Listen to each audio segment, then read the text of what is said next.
Hi, my name is Chris Ross. I'm a senior systems engineer with Ruckus Networks, and I'm here to talk today about smart IoT in the enterprise.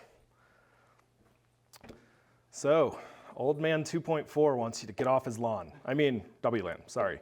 So, just quickly touching on the spectrum that's, kind of new and exciting, right? Everybody wants to talk about 6 gigahertz. It's here, and it's fantastic. It's all the speeds and feeds that we want and need, but the good thing is that some of those clients are finally going to start shifting off of the other spectrum that's out there. So, 5 gigahertz, I know I say preferred, but what it really means is that, more and more clients are starting to shift to it, right? There's this kind of mantra that so many clients kind of drive the decision-making process. And, frankly, they've always chosen 2.4 because, hey, let's just pick the strongest signal and run with it. Unfortunately, many of those client devices are not Wi-Fi engineers. So, where does that leave 2.4 with more and more clients finally shifting to 5 and 6 gigahertz? Hopefully frees up some space for us. So 2.4 it's just everywhere, right? It's absolutely prolific. It's existed since the dawn of Wi-Fi, obviously. So, these chips are dirt cheap. Every manufacturer wants to put them in everything because they can probably charge another $100 if they call their device smart. So of course that combined with the backwards compatibility, we know it everywhere that you see 2.4. So, what makes a device smart? Is it simply smart because it has 2.4 in it?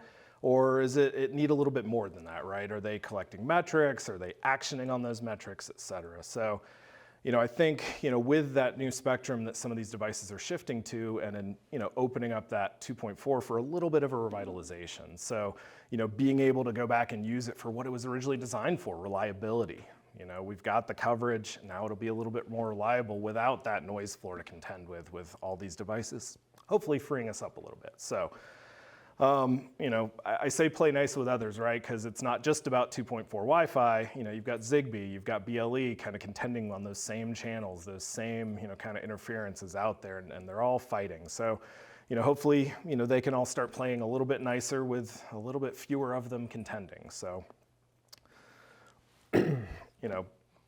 the conversation really needs to focus on security, right? And if, those of you who aren't familiar with the infamous fish tank story, there was a Vegas casino that, put in a fish tank, automated temperatures and salinity and feeding and all these other things. Well, guess what became the entry point for the network to, extract their high roller database? So, again, you have to focus on security on every endpoint on that network, right? So, starting with the wireless, of course, WPA3, it's been around for several years, but hopefully with 6 gigahertz coming around, making it a little bit more required, more people will actually become familiar with it, start using it more because frankly they should be.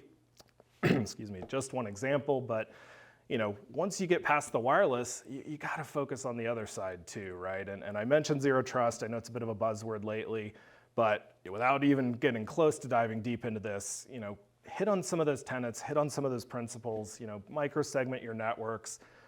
Even if there is a breach, at least you're minimizing the damage, right? Prevent that lateral network movement, et cetera. So, focusing on just, security as a general rule is, especially in IoT when you've just got an absolute plethora of devices out there that could potentially be a vulnerability on your network. So, of course, talking about the absolute just myriad of choice you have when it comes to IoT, this is not even remotely close to a complete list, but it's just to highlight one thing. You have too many things out there, too many things to choose from. So how do you take that and build a flexible network that can support all of these and do it safely and securely?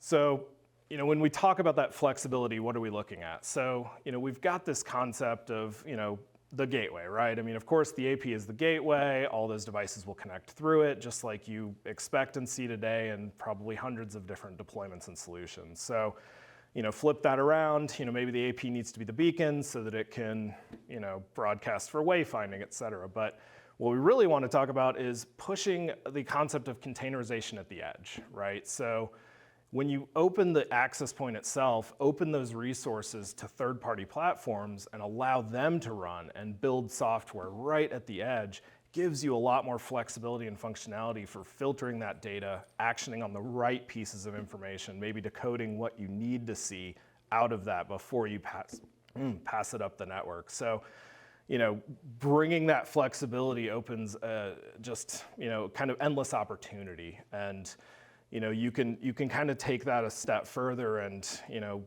expand into the future as well, right? I mean, it's not just about the Zigbee or the BLE radio that's on a lot of the OEM manufacturers' devices today, but, InOcean is coming out, or Matter, or Thread, or whatever else, new technology comes into the future. Plug in that USB stick, build that application right there on the device, and it now becomes an extension of the network. And, again, you kind of utilize that containerization to, both open it and keep it completely segmented and secure. So just as a few key takeaways, you can kind of think of these as the goals, right? I mean, the IoT in general, you want to drive compelling operational savings. And quite frankly, you do that by converging the IT and the OT stack, or probably more realistically, the budget. How do you get the IT manager talking to the building manager who could benefit from leak detection systems, right? Get them realizing that, hey, the amount of money you save on the insurance premiums for your building alone could easily pay for this platform. So, again, focus on the reliability and the security. Those might be at opposing, kind of metrics to each other, but you kind of have to be able to do both, and putting some intelligence and some thought into your design, really building a solution, is really where we need to get. So, lastly, managing IoT has become a necessity, right? It's maybe not gotten the adoption we've kind of expected over the last few years, but it's definitely coming. It's more and more prolific, and it's really here to stay. So we just need to be prescriptive about how we design our networks, and make sure that we're doing it the right way. So thank you.